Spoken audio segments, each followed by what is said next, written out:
কওমীদের নষ্ট চরিত্র, আবু জাহেলের মতো অপবিত্র, মসজিদ মাদ্রাসায় করে বলৎকার, কানে কি যায় না শিশুদের চিৎকার। দেশের বোঝায় এই কওমি মোল্লারা অন্যের ঘাড়ে বসে খায়, ভিক্ষার টাকায় যাদের জীবন চলে তারা কিভাবে ধর্মের কথা কয়।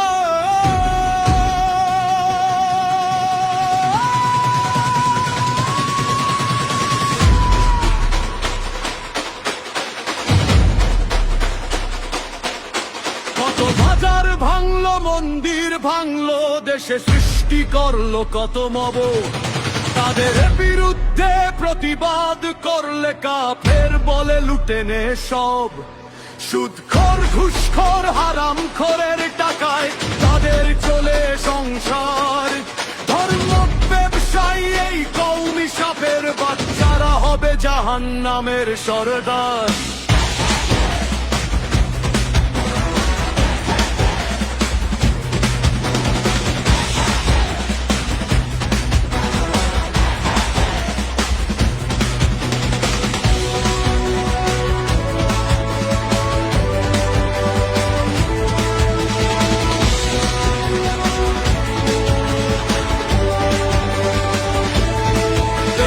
উন্নয়নে কওমীদের ভূমিকা ছিল না কোনো কালে।